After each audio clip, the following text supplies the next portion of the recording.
tudo bem com vocês? Estou de volta para mais um vídeo e hoje nós vamos falar sobre esse livro aqui, A Pirâmide da Sabedoria, do Brett McCracken. Acho que é assim a pronúncia. Como é que esse livro veio parar nas minhas mãos? Graças a uma resenha desse livro que eu vi do Douglas lá do Jesus Copy, que foi encaminhada pelo meu irmão. Ele mandou a resenha desse livro e, eu desliguei a resenha e eu fui atrás desse livro porque eu achei a premissa interessantíssima. Então tá bom, do que se trata esse livro? Esse livro, o nome já é meio autoexplicativo, a Pirâmide da Sabedoria, baseada naquela pirâmide alimentar, onde aqui na base a gente tem os carboidratos, as fibras, aí a gente tem as frutas, e assim vai subindo, gorduras, até chegar no último, que é gorduras e açúcares, que a gente tem que consumir em menos quantidade.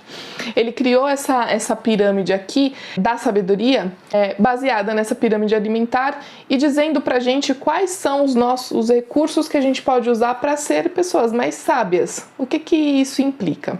E aí, gente, essa leitura foi uma leitura interessantíssima. Que bom que meu irmão encaminhou a resenha do Douglas para que eu ouvisse, para que eu ficasse curiosíssima, e que bom que eu comprei o livro.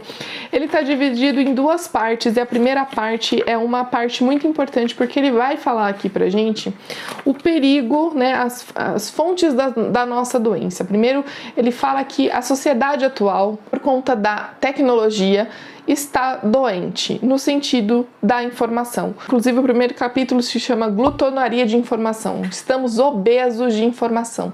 Recebemos informação de todo quanto é lado, de todas as formas, através de WhatsApp, de Instagram, de YouTube, Twitter, artigos da internet encaminhados, pessoas que falam a respeito de tudo, informações que a cada 5 segundos são novas, aquele meme que a gente acabou de ver, da risada, amanhã já não faz mais sentido, porque já chegou um outro meme muito mais engraçado, muito mais interessante, e a gente está bombardeado de informação o tempo todo. E aí, na primeira parte do livro, ele vai então falar quais são as fontes da nossa doença, que são nada mais, nada menos do que as redes sociais, né, do que essa enxurrada de informação que a gente recebe. Então, assim como na comida, se a gente come demais, a gente fica cheio, empanturrado, não é diferente com informação. Quando a gente está carregado de informação, isso também não é saudável para nós. Além disso, ele fala também sobre a questão da novidade perpétua, né? A gente vive numa sociedade onde tudo precisa ser novo, que o que passou de ontem já não tem mais graça. Os telefones são coisas que, mudam a cada mês. Você tá com uma versão nova hoje do seu iPhone, mas amanhã já vai ter uma versão hiper mega melhor, que essa, já pode ir pro lixo, que já não presta mais. Outra coisa que ele fala que é fonte da nossa doença é a autonomia do olhe para dentro. Essa questão do eu como centro de tudo. Eu quero fazer tudo em relação ao meu bem-estar, eu. Isso também está trazendo certas questões, porque tem até uma frase aqui que eu vou ler para vocês que ele fala sobre isso. A adoração do eu está nos fazendo perder o senso de empatia.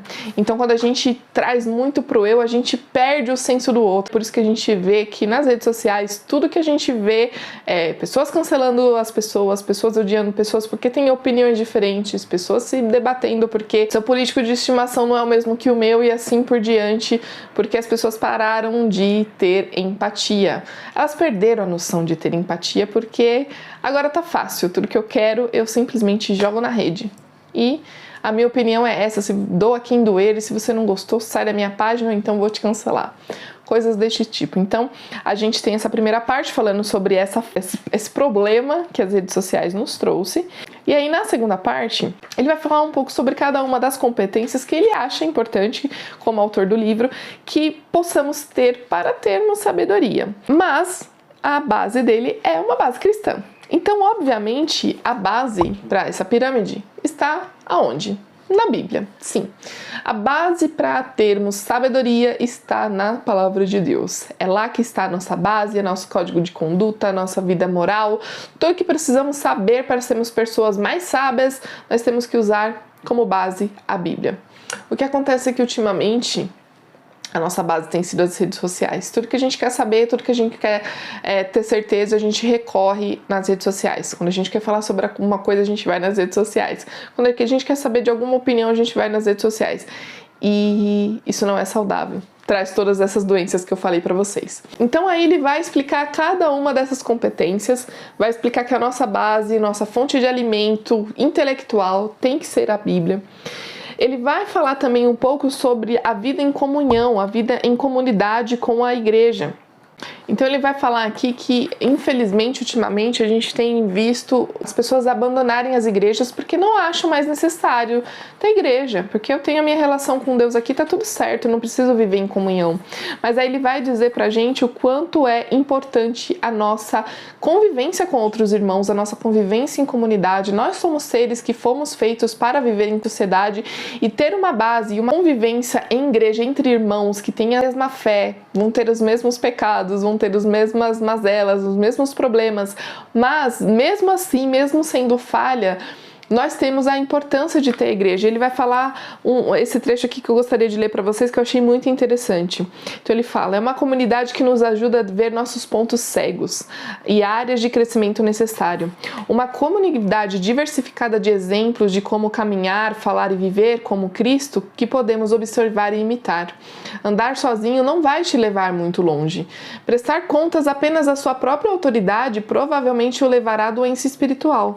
Precisamos da comunidade se quisermos nos tornar sábios, e comunidades de todos os tipos podem nos ajudar nisso. Nossa família de sangue, nossos grupos de amigos, nossas associações profissionais e cívicas, nossos grupos de artistas e pensadores nos estilos dos Winklings, que é o grupo de leitura do C.S. Lewis e do Tolkien, para quem está mais adiantado aí. Tudo isso fornece alguma medida de responsabilidade e estímulo que pode nos ajudar a nos tornarmos sábios. Como C.S. Lewis diz, a melhor coisa para se tornar sábio é viver em um círculo daqueles que já o são. Portanto, cerque-se de outros que são sábios. Entregue-se à comunidade, mesmo que seja desconfortável. Quase todas as comunidades o ajudarão a se tornar mais sábio do que se estivesse sozinho. Mas a comunidade da igreja, um grupo comprometido em buscar a santidade coletivamente e mais interessado em glorificar a Deus do que em celebrar o eu autêntico, pode oferecer uma nutrição particularmente valiosa para uma dieta de sabedoria saudável. Então ele fala aqui que essa questão da comunidade, em viver em comunidade, não é só a igreja. A igreja é muito importante, mas também em viver em sociedade como um todo. Nós fomos feitos, como eu acabei de dizer, para viver em sociedade, então a gente tem que tirar proveito disso. E não é fácil viver em comunidade. Nós temos as nossas mazelas, os nossos problemas, nós temos as nossas individualidades, e lidar com o ser humano não é nada fácil, mas é lidando com essas questões que vai nos trazer pouco mais de sabedoria, vai nos tornar pessoas melhores. A gente vai conseguir enxergar com mais empatia a dor do outro, a gente vai enxergar situações que tentar viver sozinho na sua individualidade não vai ser favorável. Então essa é a segunda competência.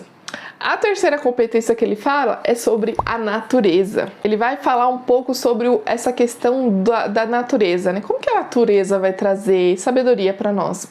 Você já parou para pensar que nós também somos criaturas de Deus? Deus criou tudo, criou o mundo, criou os mares, as terras, as florestas, os animais e também nos criou. Ou seja, nós também fazemos parte da natureza. Como que a natureza pode ser fonte de sabedoria?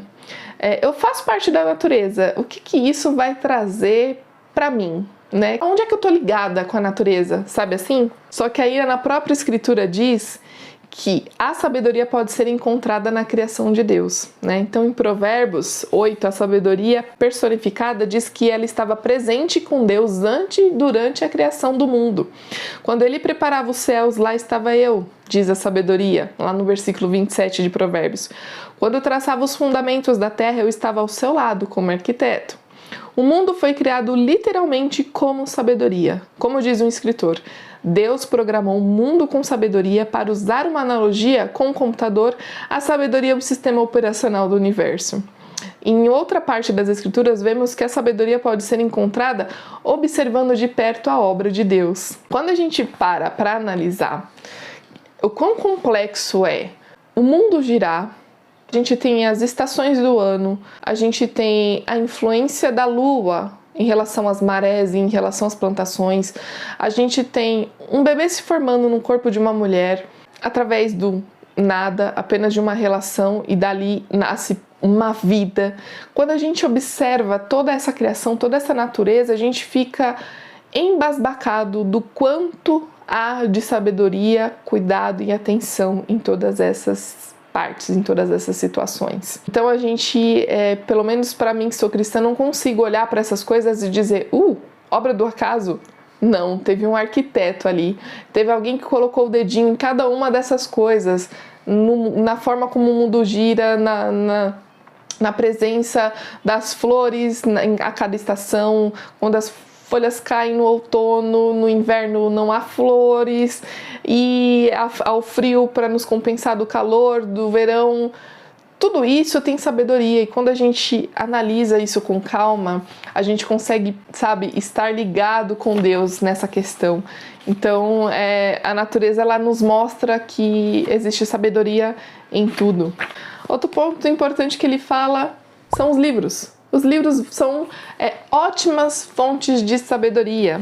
E assim, ele vai falar aqui pra gente que não só livros que nos ensinam coisas, mas os próprios livros de ficção também.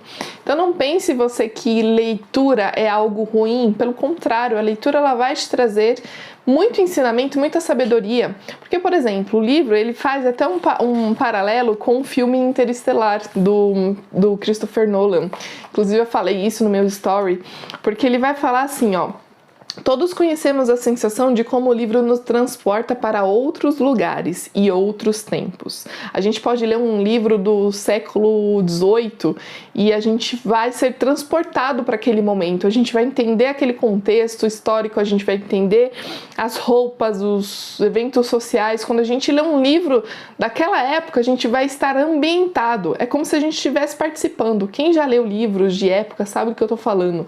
A gente viaja para esses lugares. Se você lê um livro sobre Paris, você se imagina nas ruas de Paris, você se imagina vendo a Torre Eiffel.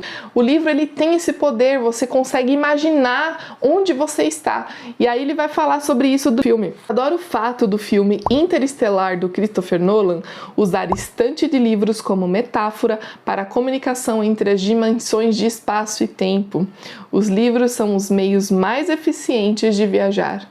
Então é isso, os livros eles são importantíssimos para a nossa formação intelectual, para a nossa formação como pessoas, para nos trazer sabedoria. E não só aqueles que nos ensinam, porque qualquer livro pode nos ensinar, nos transportar, nos levar para lugares diferentes, nos ver através da ótica do autor aquilo que ele quis dizer, ver através da ótica do personagem aquilo que ele está passando. Então os livros eles são ótimas fontes de sabedoria.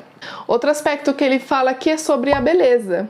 A beleza onde? A beleza nas artes, a beleza no céu, no pôr do sol, numa canção, numa poesia.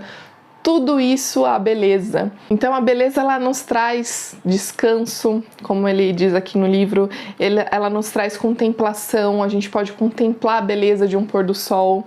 E ele fala que a beleza também está na criação das artes, na criação das músicas, na criação de poesia, de pintura. E ele diz pra gente que podemos dizer que todo trabalho criativo é simplesmente um remix da obra-prima original de Deus. A Noite Estrelada de Van Gogh só pode existir porque Deus primeiro criou as estrelas e as cores da noite. Então a beleza ela pode ser fonte de sabedoria quando a gente a observa, quando a gente a usa para descansar, quando a gente percebe a beleza nos filmes. Onde mais a beleza? Ele fala aqui, ele faz uma analogia aqui muito interessante, a beleza no contraste. Onde que está essa beleza? Por exemplo, quando o dia se encontra com a noite e forma aquele pôr do sol maravilhoso com cores espetaculares. Contraste. Contraste do bem e do mal num filme de super-herói. O contraste daquele personagem sofrido que sofre a vida inteira em busca do amor e encontra o amor no final. Então ele vai falar que a beleza vai estar em muitos pontos de contrastes. E isso é maravilhoso. Quanta inspiração observar essas belezas nos traz. Isso é uma forma de descanso, de contemplação, de tudo. Então a beleza também é fonte de sabedoria, segundo o autor. E aí, gente, por último, nós temos as redes sociais. Sim, porque embora a gente, como eu disse no começo, a gente inverteu a nossa pirâmide, a gente usa as redes sociais como base, as redes sociais não são de todo ruim, elas também têm o seu lado bom. E a gente precisa aproveitá-la com moderação, a gente precisa aproveitá-la da melhor forma possível.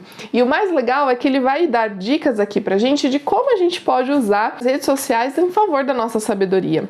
Ele vai dizer aqui que a gente chegou no topo da pirâmide, mas no topo nesse caso não significa o melhor, não é o melhor, não é a principal coisa e a principal fonte de sabedoria. Ele vai aqui nos dar então 3 maneiras de como as redes sociais são importantes na nossa vida. Elas nos dão acesso, né? Então antes acesso que a gente não tinha, tudo a gente tinha que resolver de formas mais burocráticas. Vou até usar um exemplo aqui, o próprio banco. Você precisava pagar uma conta, você tinha que ir lá no banco, pagar a conta e coisas do tipo. Hoje, através de 3, 4 cliques, a gente consegue fazer um pagamento de uma conta. Então a internet nos trouxe acesso. Isso é muito importante. Outra coisa importante que a internet nos trouxe foi plataforma, né? Hoje a plataforma nivela o campo do jogo em termos de exposição a vozes dignas que de outra forma nunca seriam ouvidas. Então hoje as pessoas têm lugar para falar. Tem como falar. Antes, coisas que a gente nunca saberia, nunca ouvia. Um outro exemplo que eu posso usar aqui, que parece bem distante, mas é um exemplo legal. Antes a gente assistia um filme e ouvia uma voz que dublava aquele filme para nossa língua materna. E a gente não fazia ideia. E aí a gente assistia um outro filme e a gente reconhecia aquela voz. Falava, cara, o mesmo cara que dublou esse filme, dublou aquele outro filme. E isso era algo totalmente distante pra gente. Hoje, a gente tem a possibilidade, graças à plataforma, de conhecer os dubladores dos filmes. Então a gente não conhece mais, esse dublador é o que fez a voz da Sandra Bullock, ou esse dublador é o que fez a voz do Sylvester Stallone. Não. Hoje a gente conhece os dubladores pelos nomes deles, graças à plataforma. E isso é só um exemplo bobo, mas existiam outras inúmeras coisas que deram voz para as pessoas graças às plataformas. E a internet nos trouxe o consenso também, que é nada mais, nada menos do que essa questão da gente ter acesso a tantas coisas ao mesmo tempo, que é importante a gente ter um certo equilíbrio, um certo consenso das coisas. Então, graças às curtidas, graças às avaliações da Amazon, graças a essas formas de separar certas coisas, a gente tem um consenso que a gente pode usar ao nosso favor. Eita, todo mundo falando mal desse produto, talvez eu não deva comprar. Então, isso também trouxe um lado positivo. Claro, como tudo em excesso pode ser um perigo, mas se usado com moderação e equilíbrio, ele pode ser muito importante para o nosso dia a dia. Então ele vai aqui, depois disso, nos dar dicas muito valiosas de como a gente pode usar a internet ao nosso favor, as redes sociais ao nosso favor e usá-las com moderação. E as dicas são as seguintes: 5 hábitos para cultivar a sabedoria online. Então o primeiro deles é: ande com um propósito e não apenas navegue. Então a gente sempre usou esse termo navegar na internet.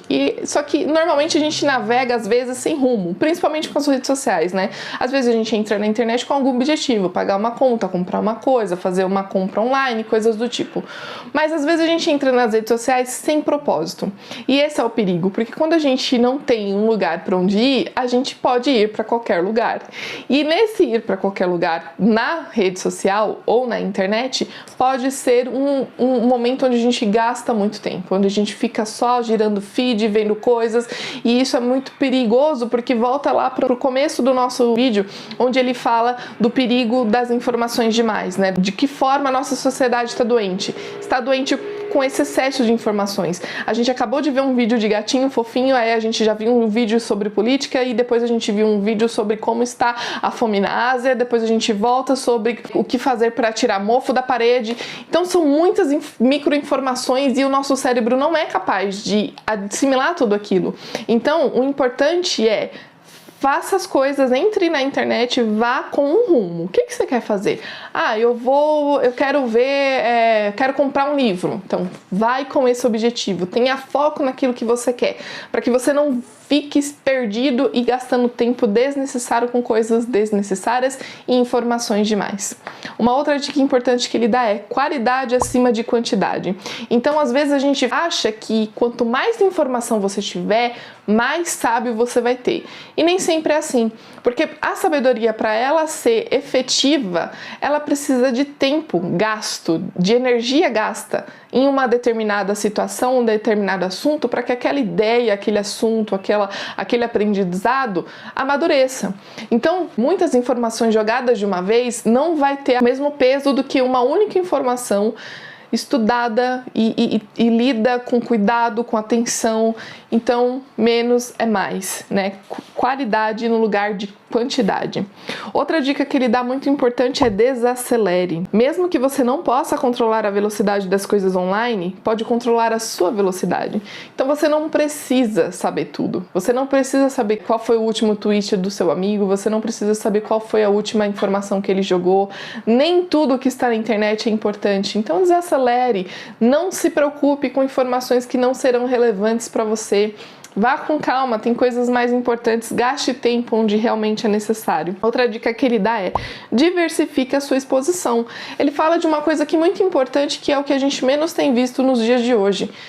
Busque também a opinião do outro, né? Ouça também opiniões contrárias à sua. Isso também vai ser muito efetivo, muito importante para a sua sabedoria. Escutar o outro. Lembra da empatia? A gente saber usar a empatia vai nos dar acolhimento para as pessoas que também têm opinião diferente das nossas. Só porque temos opiniões diferentes não significa que somos inimigos. Pelo contrário, eu posso aprender muito com você, você muito comigo e assim por diante. Essa é uma dica muito importante porque os dias de hoje as pessoas estão muito extremistas e isso não é saudável para ninguém. Outra dica legal é compartilhe aquilo que é bom. Então, não ache que compartilhar coisas nas redes sociais é de todo ruim ou é de todo fútil. Não, aquilo que é bom precisa ser visto. Se você viu uma foto, se você tirou uma foto de uma paisagem bonita e aquela paisagem tá bonita, aquela foto tá legal, pode postar. Pode compartilhar com pessoas, aquilo vai te trazer algo gostoso, um prazer legal. Qualquer coisa que você achou agradável, poste, não tem problema compartilhar coisas legais, né? Use a internet para transformar o que você ama em algo que abençoa os outros. Então sim, não há problema nisso. O problema é quando a gente só vive para isso. Esse é o problema. Lembra da pirâmide ao contrário? Pois é. E não abandone, redima. Não há por que sair das redes sociais, né? Então tem aqueles radicais, né? 12 motivos para você deletar todas as suas redes sociais. Eu acredito que hoje seja impossível você socializar com pessoas se você não estiver conectado de certa forma. Então é meio inútil, a gente sabe. Mas a gente pode usar com sabedoria, a gente pode usar com moderação, a gente pode usar ao nosso favor, a gente pode usar de uma forma sábia. Então, se a gente usar essa pirâmide como base, se a gente colocar as coisas mais importantes como base da nossa vida, a gente pode usar as redes sociais de uma forma muito mais sábia, muito mais efetiva, muito mais inteligente na nossa vida. Então a gente não precisa sair deletando rede social, não, pelo contrário. Vamos aprender a usar com moderação, usar menos, usar para coisas melhores, usar menos para destilar o seu ódio sobre aquele candidato ou sobre aquelas pessoas. Vamos usar para o bem. Quem sabe a gente se torne pessoas mais sábias com essa forma nova de utilizar a rede. E é isso que eu tenho para dizer para vocês, gente. Esse livro, abriu a minha mente, me trouxe muita sabedoria, muito ensinamento, muitas coisas boas, e eu quis compartilhar essa leitura com vocês porque é uma leitura necessária. Então fica de caça para vocês esse livraço. Espero que vocês tenham gostado do vídeo, que vocês tenham gostado dessa resenha. Conta aqui para mim nos comentários se você ficou curioso, se você vai buscar um pouco mais sobre isso, se você vai dar uma maneiradinha nas coisas aqui na rede social, né? Procurar coisas mais edificantes, quem sabe esse livro e esse vídeo não traga aqui para você uma forma nova de pensar em relação às tecnologias. E é isso que eu tenho para falar para vocês. Muito obrigada pela companhia de vocês até aqui. A gente se vê onde? Isso mesmo, no próximo vídeo. Tchau, tchau. A beleza nos contrastes. A beleza nos contrastes. A beleza nos A beleza no A beleza nos contrastes. Contrastes. Contrastes.